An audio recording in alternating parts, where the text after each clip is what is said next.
Oliver was 3 months old, he had his very first seizure. It was a normal day, everything was perfectly fine. You didn't think anything was going to happen, and then all of a sudden, he just tensed up and he started to seize. Oliver has Dravet Syndrome, which what makes Dravet unique in the spectrum of epilepsies is it does not respond to the anticonvulsant or anti-epileptic medications, which is, where he's seizing and nothing is stopping it. Josh Was asked several times throughout, people at work and everything, what can we do, what can we do? And we were at a loss. We didn't know what to do, we were just lost and struggling. On multiple occasions, I told people straight up, I don't know what you can do. I don't know how to ask for anything at this point because I don't know what I need. But then again, Katie and Amy from Crown, they stepped up and called the Epilepsy Foundation and got the ball rolling for a service dog, which is something that we had thought about because he does have these really long seizures and he may have one at night. We may not catch it and he may not be there when we wake up in the morning, as scary as that is to think about. I received an email from a community member in New Bremen, Ohio, and she shared the story of a family that had moved up from Texas and was working with her at Crown Industries. She shared about how they had a little boy, and he has epilepsy. And he actually has a more severe form of epilepsy called Dravet Syndrome.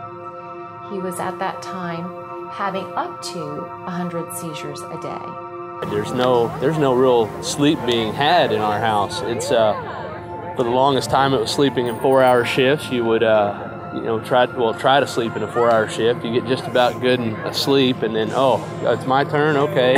Tag out. One of us always had to be with him throughout the night and throughout the day in case he started to have a seizure, so we could try to administer any kind of medication immediately. There are a lot of sleepless nights, and it's very stressful on the family.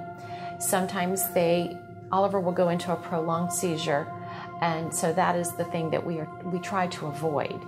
And he has had to be care flighted to Children's 4 times since we've known the family. So having a seizure dog will actually help Oliver because the dogs are trained specifically to sense when a seizure is about to happen. And they are trained to alert the individuals in the family that are the caregivers. And of course, in Oliver's situation, that is the parents. Also, the dog provides comfort for the individual, and hopefully it will help in finding the plan that works best for Oliver. The seizure dog will be a tremendous benefit.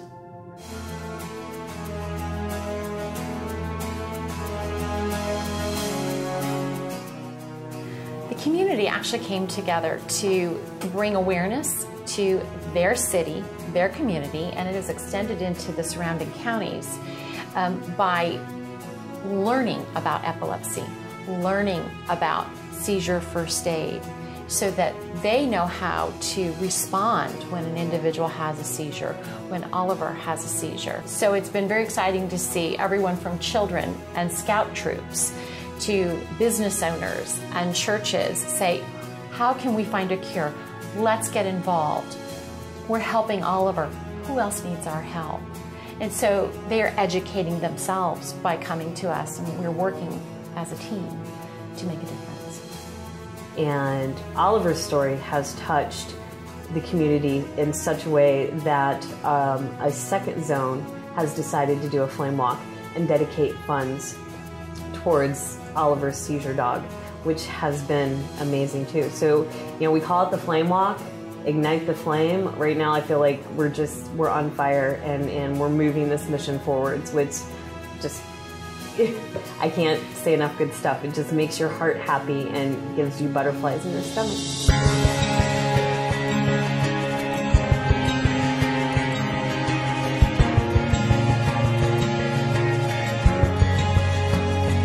You are oxygen on a late night drive to clear my head when hope has passed me by.